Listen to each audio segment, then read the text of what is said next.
They are fear, blind suspicion, they are apathy and pride.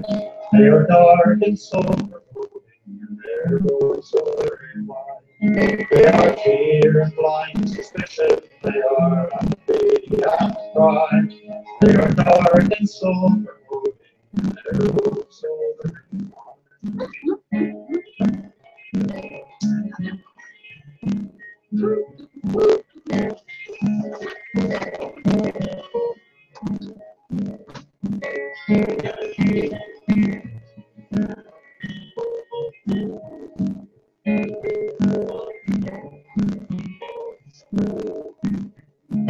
Let us build a bridge of music when our sprawls heal the song. Let us find another Italian when our stride we're wrong. Oh, if someone should ask us where we come and bow today, we will tell them building bridges and not done our way. Oh, if someone should ask us where we come and bow today, we will tell them building bridges. We will tell them building bridges and be off and on our way. Thank you, Bill Staines, for letting us use Bridges programming. Running Bridges, song on Bridges programming. And we have with us today Susan Comont, Jeff Miller, Dennis Carius, and Dennis is over here by phone. and soon he'll be in a visual when he gets his Skype working. Not his Skype, it's Hangouts. Oh, his Hangouts working. His Hangouts working. When he figures out how to work the Hangouts. But anyway, we're working, we're going to be having, I think, the end of the month, the Omega Institute is sending up about 6 to 12 people to discuss the HREM on air. So we're going to have several programs with the Omega Institute on this. That'll be late this month, around the 20th and 29th. Right. Around the so 29th. Those are times you might want to tune in. Now, today I went to the dump, or the landfill, or whatever you call that. Yeah, you just had a very real experience. We put our garbage in, and I go to talk to the people in the dump, and I always try to enlighten them in the morning and say, hello, how are you? And they say, fine. And then they started complaining about things, about our president. They used the N-word for the president. And I said, you know, you guys are prejudiced. Well, people here wouldn't care if we use the N-word in this room. I said, I do. I object to it. Not so much the word as I do the attitude that you guys believe that our president is inferior because of his color, and you think he's a Muslim. And I mean, that's a prejudice. And I went to the thinking process. I said, supposing mainstream media told you this and you buy into it. And I said, well, what do you think is wrong with this? And we go, well, we haven't got the prisons to put the crazy people in jail anymore. I said, why do you think that is? And he said, well, by the way, this was a mulatto person, not a white or black person, who was standing in there and refused to speak up for himself. But the reality was, he said, well, because of the money. I said, right. And then I said, well, the politics. I said, what controls the politics? And he said, the money. And then, which was interesting. And then I said, you realize that every day when you and I wake up, we are killing somebody because of our economic system. And I can tell you that every 5 seconds, one person somewhere in the world dies of starvation. Not because there's no food available, because of the distribution of that food. That's a lot of people dying. We're responsible for that. And once we face up to the fact that we are killing people every day because of our economic system, and we're human beings just like you and I. And now, if you're worried about when you hit like a lot of people I know, if they're driving along, they hit a bird or a deer or a dog by mistake, they feel terrible about it. And they're really upset with it. But what about the people we're killing every single day by starvation through our own actions? Don't you think we have to take responsibility for that and see if there's anything we can do to prevent us killing other human beings? Not just cats and dogs and and you know, animals, but we're killing people every day because of our actions. Because of the economics that we all participate in. Right. And nobody wants to face up to that. And when they say that, they get angry with me. Because it's not economical. It's not efficient. They It's don't not, know. Yeah. People are being asked to buy things that they don't need. They're being convinced that they need things that they don't. They're being. They want things they don't need. Right. And they don't need them. And we have but there's a great deal of pressure, you know, to keep upgrading, changing, you know, this and that, your furniture, your TV set, your vehicle, your refrigerator, everything has to keep within a couple of years. It has to change. It has to become.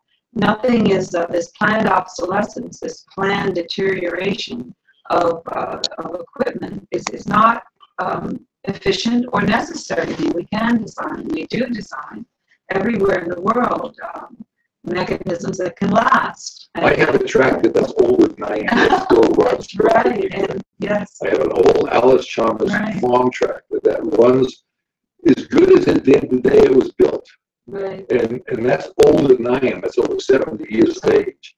And that's amazing. Why should equipment last so well back then and not today? Because now the economics demands that the equipment not last, and that because that's how corporations make more money. That's how profit is made for the stockholders, so that they don't have to work at all. You know, they can have the free time that everyone should have. And another thing I noticed that my friend was over yesterday. I was using the old tractor to clear some brush so we can go hunting, actually. And even though he doesn't pretend to go hunting. He has a tree stand, so I'm clearing brush. And then, sort of and then they used it to use electric to use the chainsaw for some small little, you know, bigger saplings in the bush hog can handle from the old tractor. So I brought the new tractor out, which is 10 years old, and I have 110 volts on that, so we can use an electric chainsaw. He said, "Boy, this tractor looks brand new." And I looked at him and I said, "It's 10 years old. It looks like it just came out of the factory." That's because I, as an individual, maintain my equipment. I don't let it sit out in the rain. I don't let it. I fix something when there's a leak. I fix the leak. I don't let it continue to get worse. And I think most people don't maintain anything because they don't think they have the time to maintain it.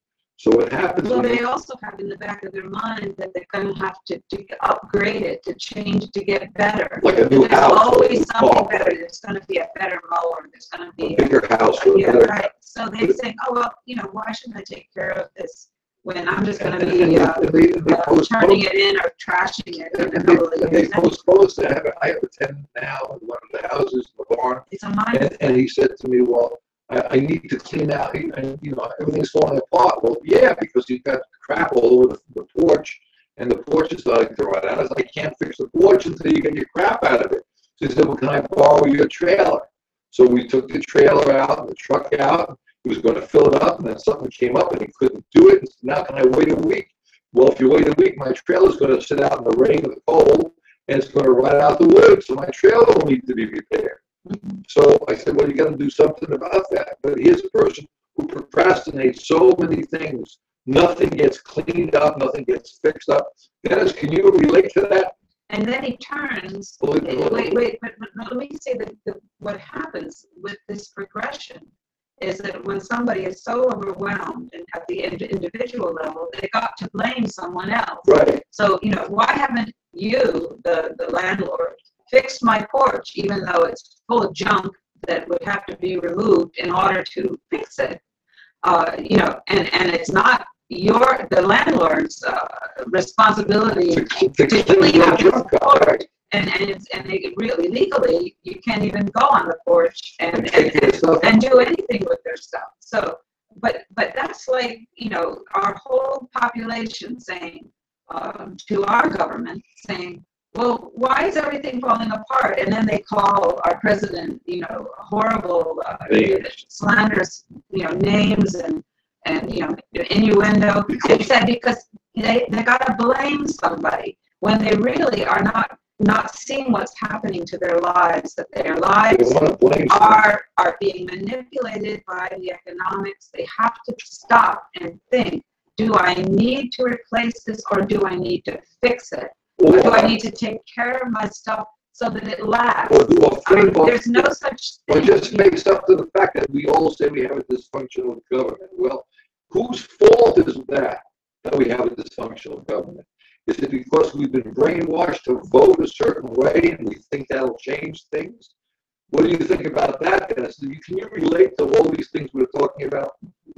Well, I really think, Susan, I can relate to all these things. I even heard years ago something called manufactured defects. Oh, yeah, there you go. Right, manufactured defect. Even though you could make it much better, that it would last much longer. No, it's manufactured with these defects, so that you have to pay more money to get it repaired. Planned obsolescence. That term has been around ever since, the late 50s, early 60s. That has been the trend. But my tractor, which is 1943, it's gonna break within 2 or 3 years. my tractor, 1943, could be maintained. The older cars were able to be maintained, of course. So yeah, they were simple to maintain. Now you need a degree to figure out. Well, you need several degrees. Right. Or several people with different degrees right, to fix but the thing is, you can't blame the people who did. See what you just did, Dennis? You blamed the system for the planned obsolescence. You see what I'm saying? When it's in our minds that this is also altering things. The way that we think about our possessions is being altered, and that's where we have to take responsibility.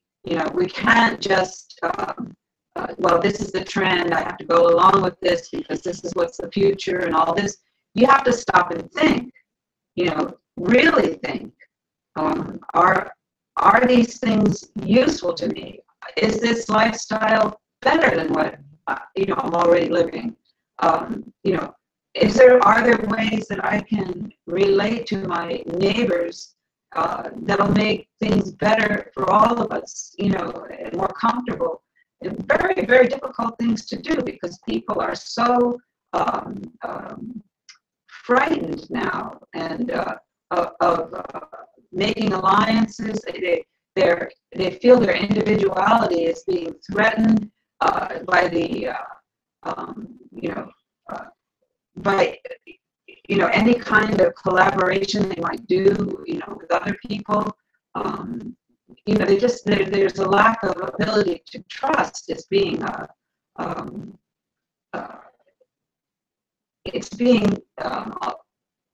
it pervades, I believe, right. the population. You're brainwashed to feel as though, well, don't walk in the streets because you may be mugged. Don't walk up in the woods. You might be killed by a bear, or be careful because the pigs are going to get you, or be careful because someone's going to shoot you. I mean, the paranoia is phenomenal, and that's brainwashed by our economic system and by the media. And the more that we are, which is controlled by our economic system, separated from each other and unable to cooperate and collaborate and communicate, much easier it is to manipulate huge numbers of people, because dividing, and conquering has always been a very, very useful way that a small number of individuals can control large numbers. That's how they've been doing it for 5,000 years. And so when you hear even this division of the elites and the mass of non-elites, well, the 1%, the 99 and the 1%, this is also a way of dividing us and saying, oh, well, we're being oppressed by those people. But it's not the case. You have to, because everyone is being affected by the propaganda, even the people that are playing, and they are playing the gamble of economics, really well right now, and benefiting, quote unquote, benefiting. I don't know, how you would define that word within the context of what happens to people who do the stock market all the time. I mean, they sit in front of a screen and gamble the money constantly. It sounds like an addiction to me, more than a life. So where do you say this is a good life? Where's the good life? Is it the person who's hoarding great quantities of money in a virtual way somewhere in a, an account somewhere, and has to spend 48 hours a day of their lives thinking about how to keep that hoard, and it's like a dragon sitting upon its gold. They can't do anything else but that. No, so that's not a life. Believe it or not, but and are you being oppressed by this person? Well, no. You as an individual, haven't chosen to do this, and probably, and those people are, in a way, they're addicted. They need help. I mean, it's really, I don't know. Yes. I don't mean if you're a millionaire or even a billionaire, but I mean, if you're a trillionaire, how are you being oppressed in this country? What's the difference if you're a millionaire? Yeah. What's the difference if you're a millionaire or if you have the money number you just put out has no bearing on it. If you have more than you need, Dennis, you are still being oppressed because you still you have to maintain. You have to maintain that. You still have, and it's this constant stress. Hold on. Whoa. Let me answer that. He was asking me. Well, the question is, I want to answer that because you're still being oppressed, but what you're not having to do is the annoyances of life. When you're a very wealthy person, you don't have to worry about driving somewhere because you have a chauffeur. You don't really have to worry somewhere about getting on the phone and spending a half an hour waiting for someone to answer your question because you have a secretary for that. You don't really worry about paying your bills because you have an accountant for that. You don't worry about paying taxes because your accountant takes care of that. And your lawyer. And your lawyer. So your bank of lawyers. So you don't have the annoyances of life, but they still have to make sure they hire the people who take care of their annoyances, who go shopping for them, their maids, their butlers. I mean, so they're still part of the economic system. And they don't pay taxes because over $150,000 income of 20, you don't pay taxes. You don't pay that many, but or you pay. It's irrelevant. We're getting into a cul-de-sac. No, I'm just saying, they're relieved of a lot, just like you're saying, annoyances. Annoyances of life. They're relieved of. And they don't have to worry about doing programs like this because they don't give a damn. So this is the stuff we're worried about. We were trying to see. But they are under the constant stress of maintaining their wealth. And that's where the stress does come in. No, since none of us is in that level, we can only imagine. But I can imagine what that stress would be. But I don't live that kind of life. But I can imagine it has. Because if you're in all your peers are the people that you talk to and the people that you socialize with are all in the same general income bracket that you are. You probably have children that you're trying to keep in that same life, style that you've established. These are all you have to. And people, they're watching each other, making sure that, and if somebody's dropping off, they say, oh, that poor guy, there, but for whatever, go. Well, the children, me and my family. Well, because of their money, the children have money. They're very, very so fearful. Therefore, people go ahead and attack them. It's not physically, but they target them for doing drugs, so they can get the money from the kids, and they sell them drugs. They put them on drugs. That's happened to a lot of our friends. Right, or the kids have tremendous problems, so they become alcoholics. This has happened in many of our wealthy and friends. they're just as vulnerable as anybody to somebody coming and trying to sell them something. I mean, you've heard of people, suddenly become rich through the lotto or something like that. Suddenly they're instant millionaires or whatever, and immediately they're converged upon by all these people that want to get them involved in some kind of scheme, whatever, real estate, manufacturing something, and everyone is vulnerable to a pitch. It just depends on what it is. And what time of the and what time you're in on that picture. Right. There's nobody who's immune to that. Now let's get to the program. We're going to be. It's now almost 20 after the hour. We're a third of the way through our program. Okay. Well, here. We want to talk about Nikola Okay. Tesla, right? Yeah. There's several people. We showed you a book earlier today. First of all, on your screen you'll see something called the HREM.org, Renew the Earth, and that's renewtheearth.org. You'll see that on your screen if you're watching it on television, or bridgesprogramming.com. Now, on Renew the Earth, you'll also see a book that's hanging up on the thing. It's called O'Leary's World. I'm going to zoom in on this now so you can see it a little bit better if I can.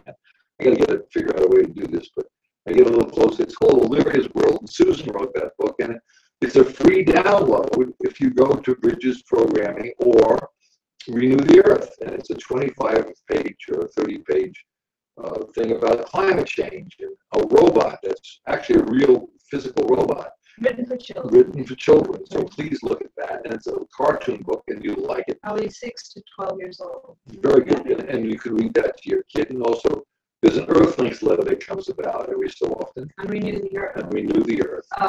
Once a month under the blog.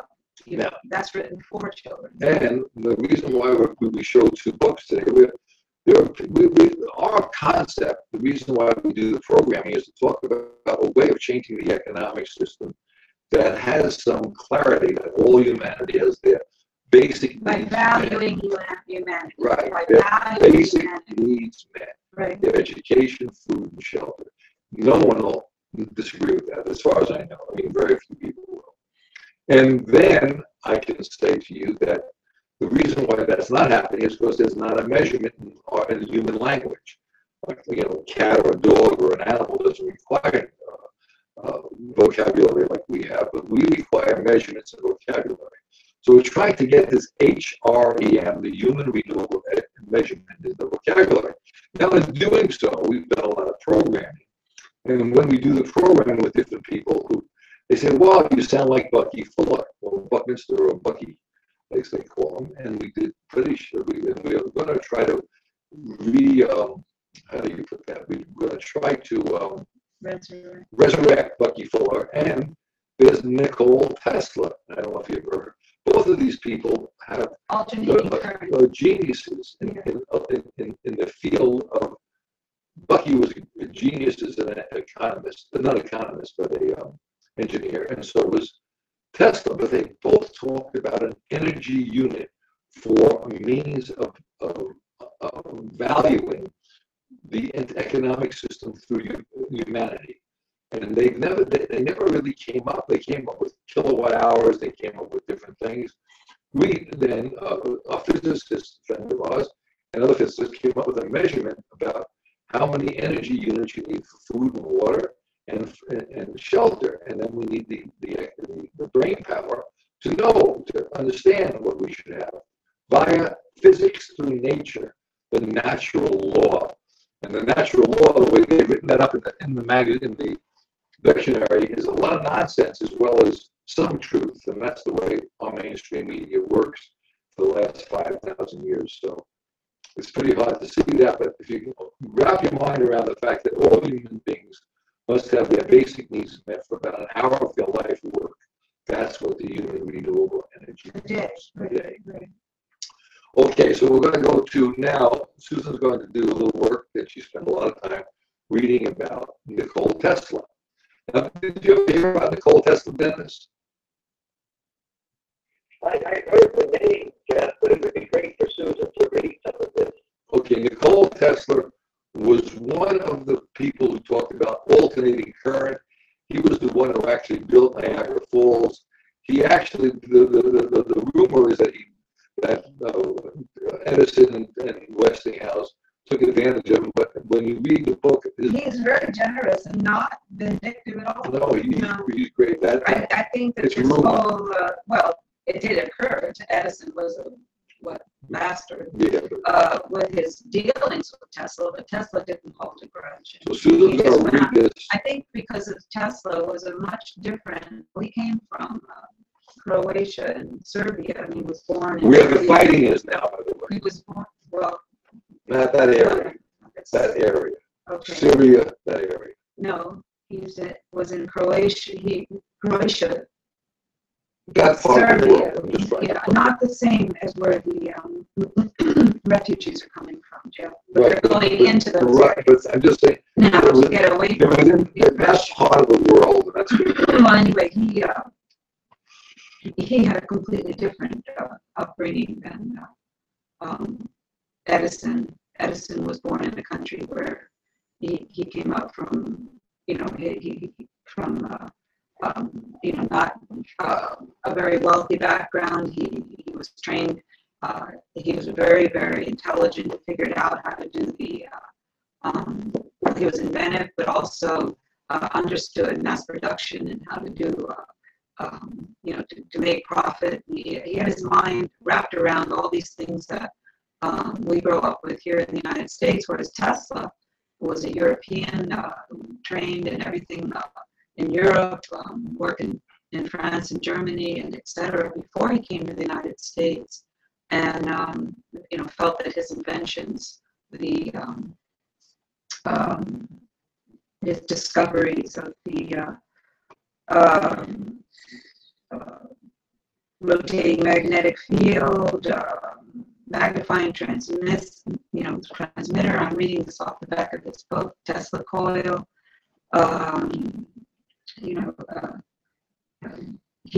He was a brilliant inventor, and he did not.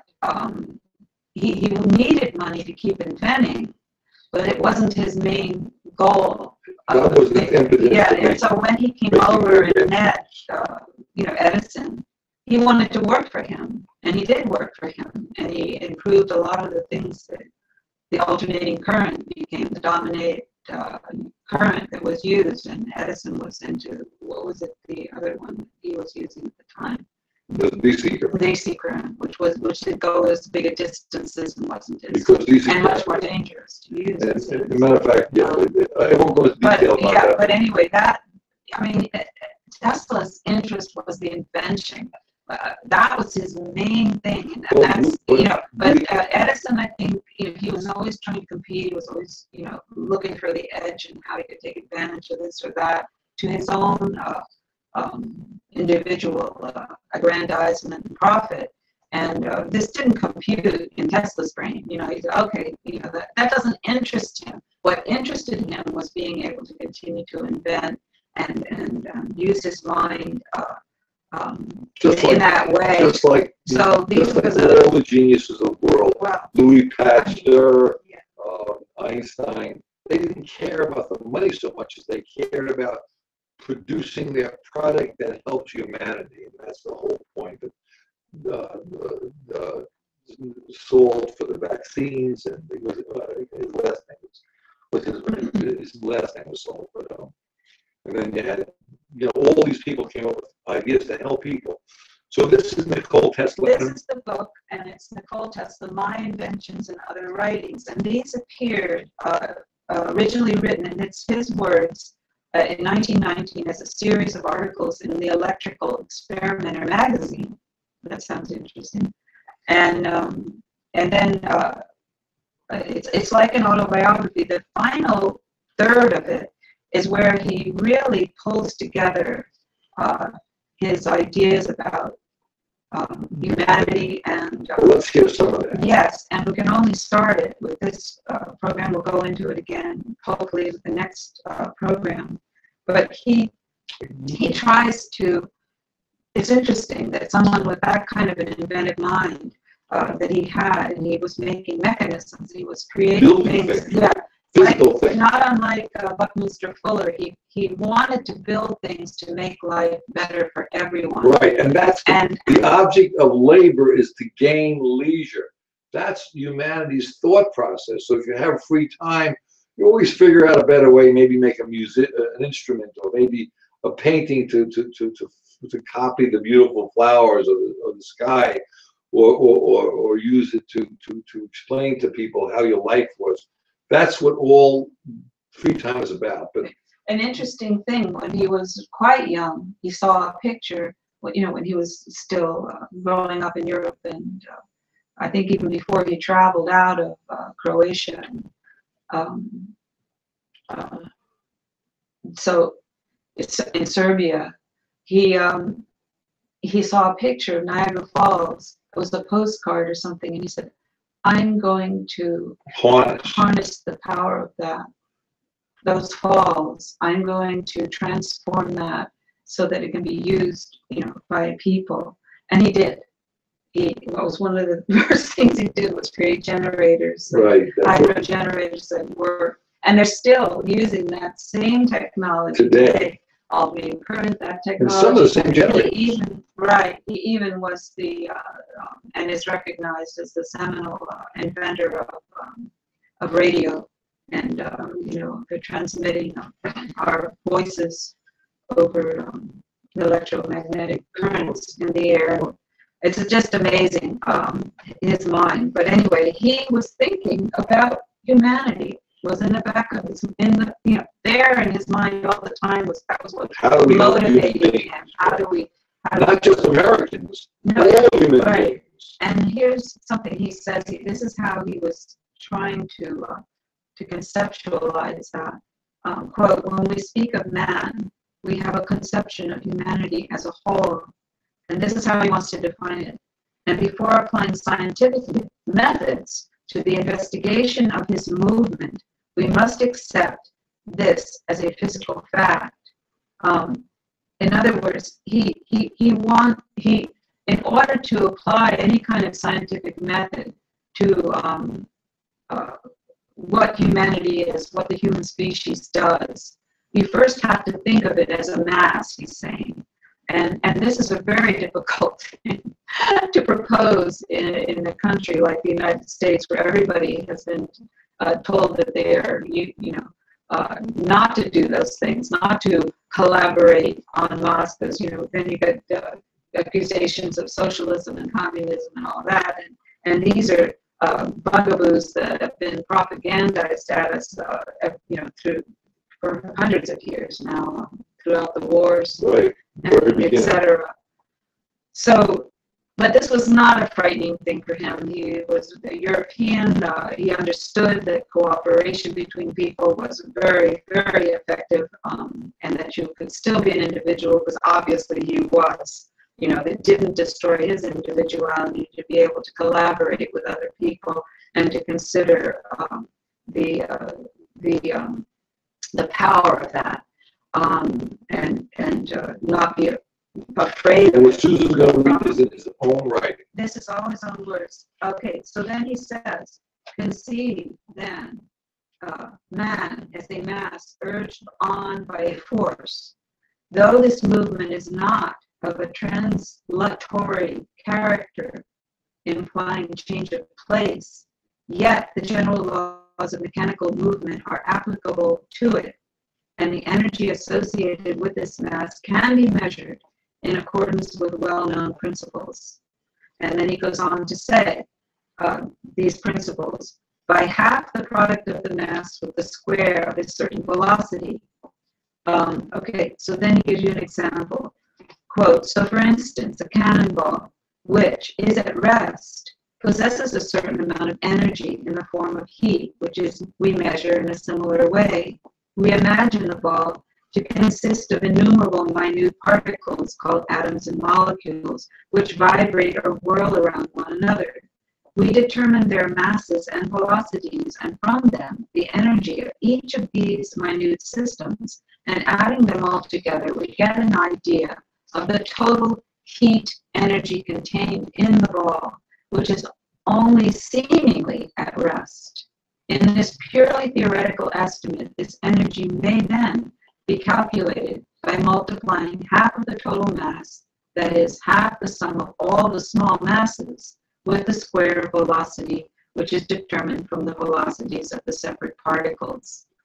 In like manner, we may conceive of human energy being measured by half the human mass multiplied with the square of a velocity, which we are not yet able to compute, but our deficiency in not um, eliminate the truth of the deductions I shall draw, which rest on the firm basis that the same laws of mass and force govern throughout nature.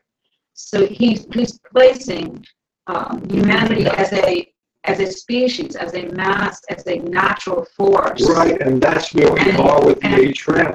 For the first time in history, we were able to measure the energy units in some form or another, so we can base the energy units on our economic system, which can't be manipulated. Go ahead. We can place these units. This should be the emphasis of economics, to be first concerned with the energy, the human energy, and the preservation, and he says, Tesla, that not only the preservation of the human energy, but the enhancement of energy of humans, and this he feels, is food, education, of course we say food, shelter, and education. He says food, education, healthcare.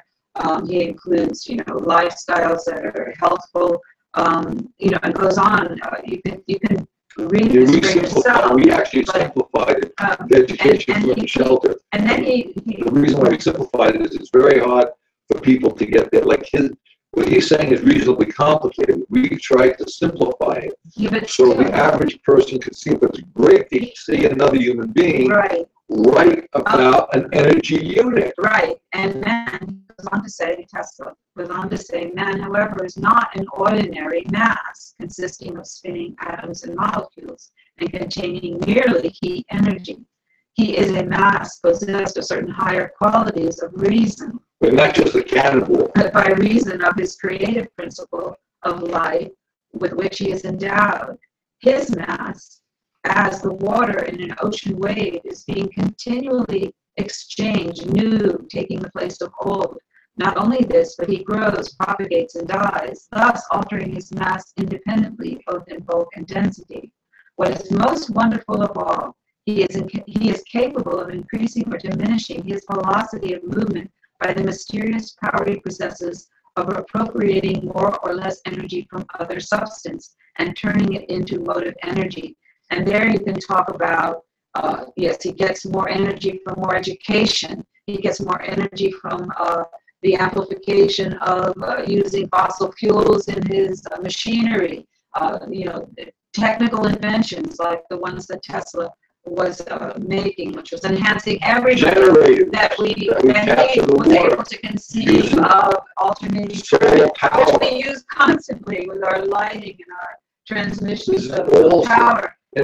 And he said, this is what's so amazingly creative and unique about the mass of the human mass, the human species. And Bucky Fuller said the same thing in different words, but we all are saying the same thing.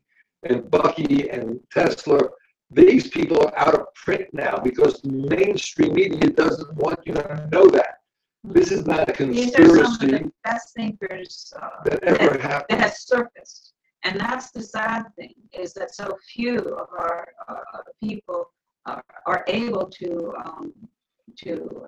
actualize their potential because of the way things are structured now, because so much of our effort has to be put into just survival, commuting to our jobs, coming back 5 days a week, recovering over the weekend and starting all over again. Doing exactly anything, by the way, that's productive. Most people either push papers back and forth that do nothing to help the physical health of humanity. They're working about paying taxes. They're worried about insurance stuff. They're worried about how much money can we save. We're in a money sequence. We're not in a human sequence in the economic world. We're in a money sequence in the economic world. Money That's our problem. Not life sequences of operation. Right. We're in money sequences of operation, and these are going to take down our species ultimately, because it's a smaller and smaller circle. And so he is saying, at the very least, we can, you know, even with these fluctuations of brilliance and rest that the mass of humans are, are prone to, at the very least, you can assume that human energy is measured by half the product of man's mass with the square of a certain hypothetical velocity. But then he goes on to say, however, we may compute this velocity, and whatever we may take as the standard of its measure, we must, in harmony with this conception, come to the conclusion that the great problem of science is, and always will be, to increase the energy thus defined. In other words, you know, this is the way I interpret that. Increasing the energy of humans means increasing the possibility of our species continuing and surviving and evolving in you know, extraordinary ways that benefit us all. That's the way I interpret that. Okay. And he's you know, not increase the energy of humans. That is his. In other words, amplify the. Yes. But the thing is, but by amplifying, he means the education. He means the. I want to bring out what's going on here now, and I brought that up earlier in the program. That around the world we have a huge population, and the reason why the population is so enormous is because of not just having sex all the time, but because of the ability to have fossil fuel. However, because of the economic system, every 5 seconds someone dies of starvation. That means they're not getting the proper energy units for food and water. That's our problem, not because we don't have enough food for the production, because we've amplified the food because of cheap energy, but it's because of distribution of that food because of the economic system. So we are killing, as a species, one person, each one of us, is at least killing 2 people a day, or 1.5 people a day, because of our economic system that we're part of. And we have to accept that fact and figure out how we stop that. The problem is the economic system itself. So I know people get upset when they say, I don't want to kill anybody, and I'm not doing that. But we really are doing that. And that's why we have people who call us infidels. And we've become unaware of it. But we just don't care. We think, well, that's a lot of nonsense. It can't be. But the fact of the matter is, I really urge strongly to everybody, look at Zeitgeist moving forward. Look at the whole video. Try not to fall asleep when, like most of the people I sit through it and I watch them nod off. They don't pay attention. And then they say, oh, I'll finish it some other time, which they never do. And they just let life go on by, and people keep it like, just like the people who leave their junk on the porch and let the porch rot out because they don't take the time to clean it up, to look at it, to learn. We need to make sure we, as a species, we must, or we will ruin our survival option here. Yes, the planet's going to be here, but we will kill our survival, our life support system on this planet, right, and other human beings. As Bucky said, we're on a spaceship all together. And this is written by. This was a very interesting lady we met recently, Athena Lord, and she wrote this pilot for Spaceship Earth, an autobiography, a biography of Buckminster Fuller, written for 12 to 15-year-old children to get them interested in the way that he grew up, what he was thinking about as an introduction to young people. Very wonderful lady. I think this is probably out of print also. And we're going to interview her again if we have a chance. If she's willing to come on the program with us. Okay, now I want to ask Dennis, did you learn anything from that conversation about Tesla so far? Oh, yes. I think it's very, very interesting, and I was surprised how close it was to the HREM. Yeah, isn't that interesting? If we had only had this book 3 years ago when we went to Croatia for the Tesla conference about energy currency. This would have backed up our our little presentation about the HREM, Human Renewable Energy. Amazing. It would have been just, I mean, it's amazing how these things don't always coincide, but anyway, we're doing it now. And he does have an equation. I mean, I'll read through it, and it's much easier to see it than to read it to you, but I'll read through it here. Then he's going to, he's talking about the human mass and that it has movement. Okay.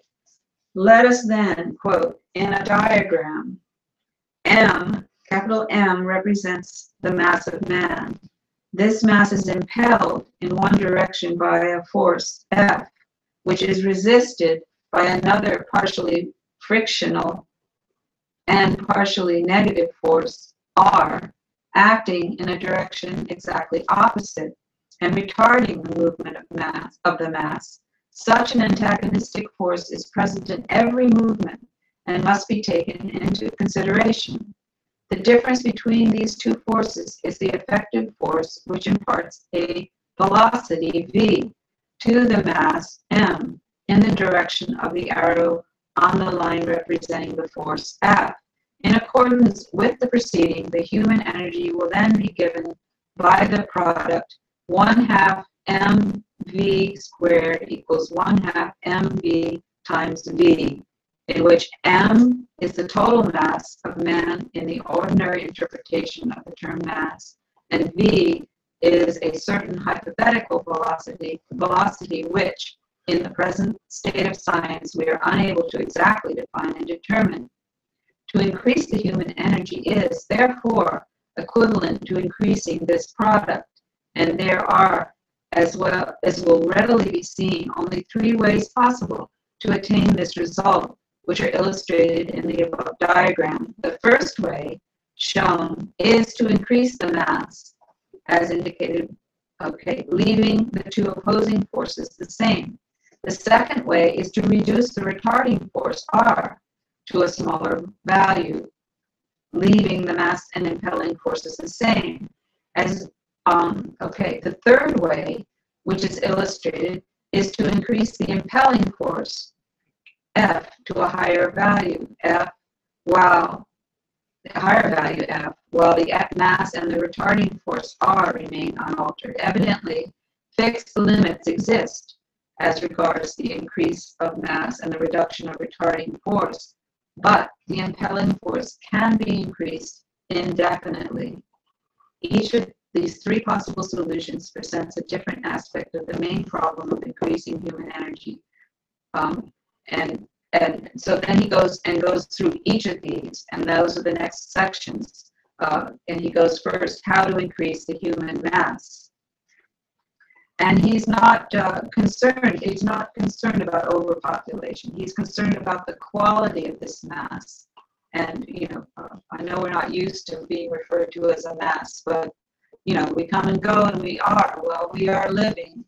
We are contributing in a natural force kind of manner as a human force on this planet. Now what he's saying there is we're building on each other's shoulders. Yes. Therefore, that's why we can't legally in man's world, we patent things. We have patents for things, and we can't, in copyright laws, but you can't do that because we're always building on other people's shoulders. So someone should have, if they get a good idea, they should be able to live it. They put the idea forward and spend time promoting it. They should get a little more out of it than someone who has not. But all the ideas that we're talking about here, we've built on other people's ideas. And the more we look at it, we see these ideas have been there beforehand. Why invent the wheel? Reinvent the wheel. Yes, and if you do reinvent the wheel to, let's say, a deal gets it going, you should get credit for it, but you should not be. It should not be in a vacuum. Right. Everyone should have access to that at no cost. That's the point. Right. That's technology. So that's where he's talking about in mass. We're talking about building on other humanity's shoulders. I think that's what he meant by that. Yeah, that's definitely part of his. Seems to have been part of his consideration. Now let me ask Dennis a question. Dennis, do you think people should be able to patent things like seeds and patent technologies like to arrange genes? Should people have the right to patent that? Well, not seeds. It's something that they created.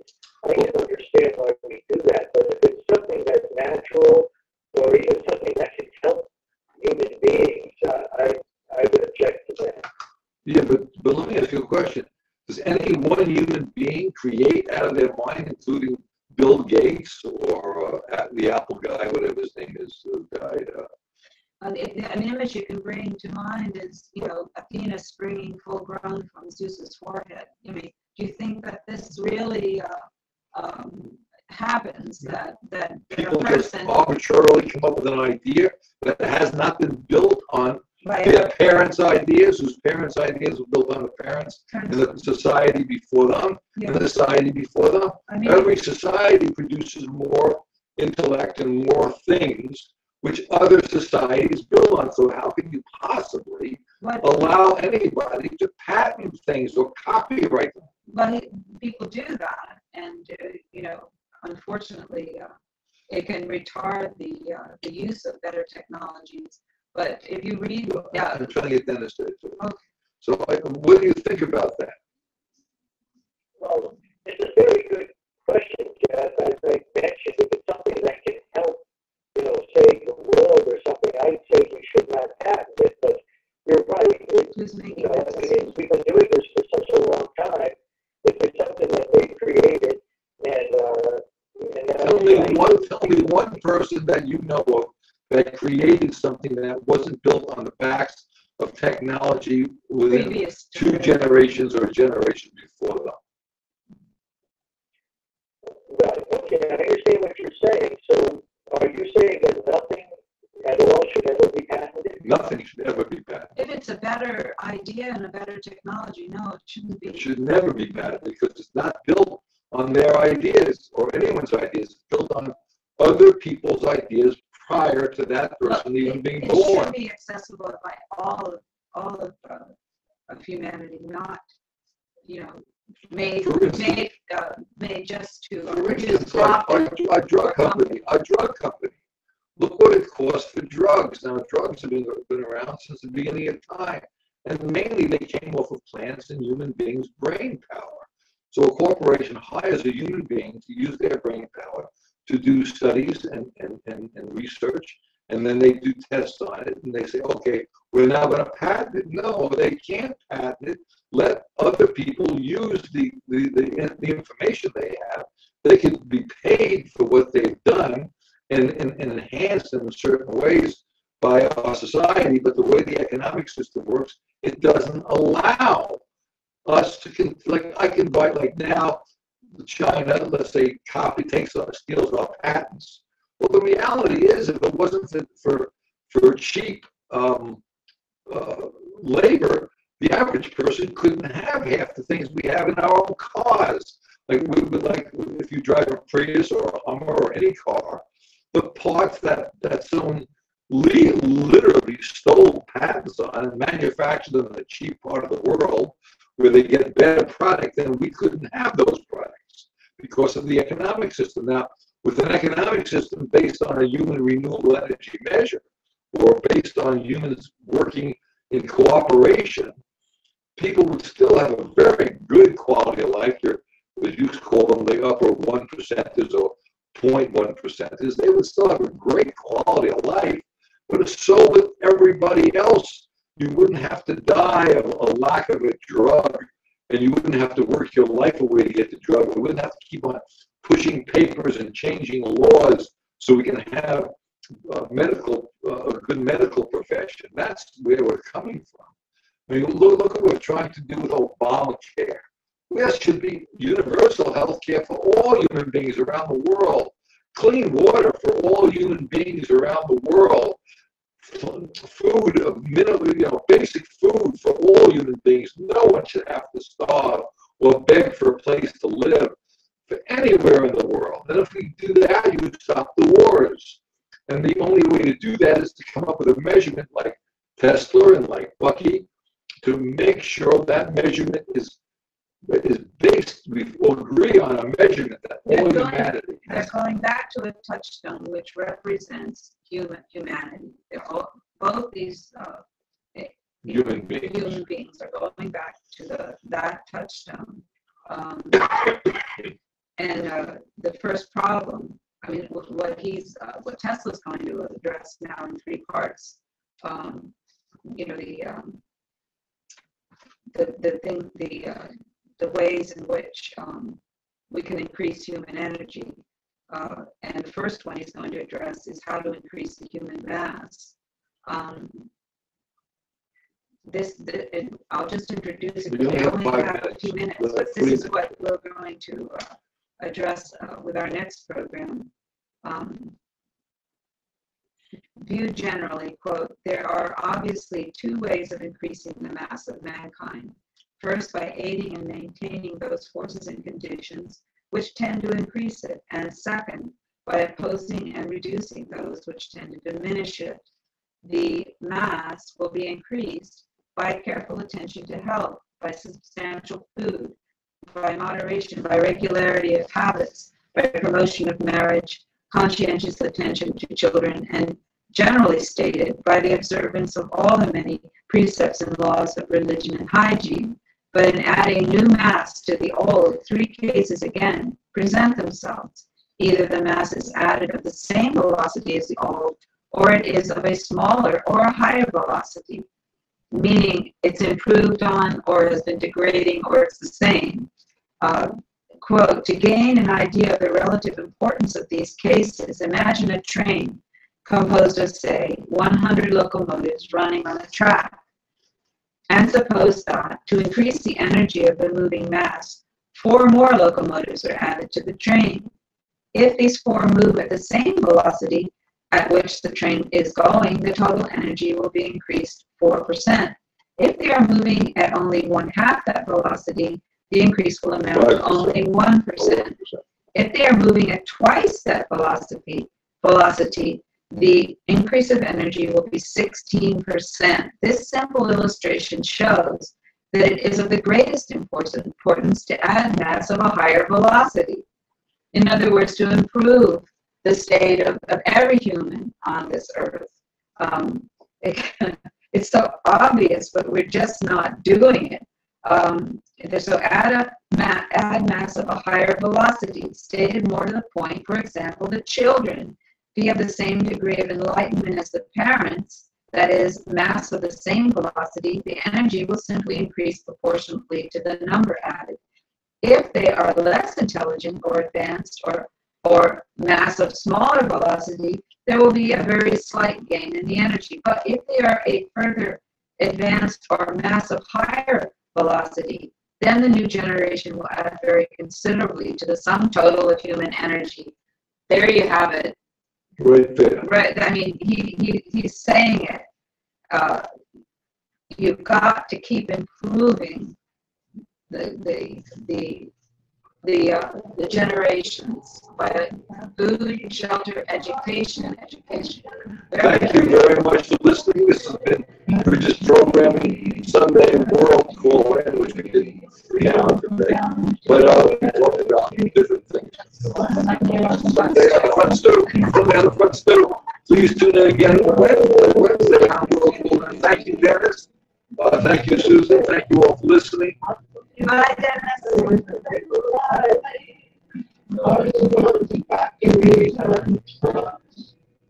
Eyes go down and prices for our futures are at stake. And when it's gone, don't come back and we'll be out of luck. Energy. It all comes down to energy. You wonder where the money's going, well, here's a beautiful thought. It all comes down to energy. We can get energy from corn and grass and trees. Even trash converts to biofuels. Break loose from the stranglehold of oil companies. Renewables can fuel the world. Renewable human energy. Flow. Energy, energy. It all comes down to energy.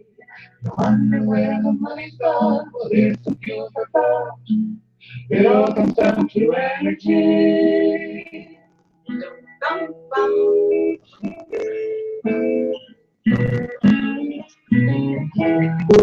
Thank you.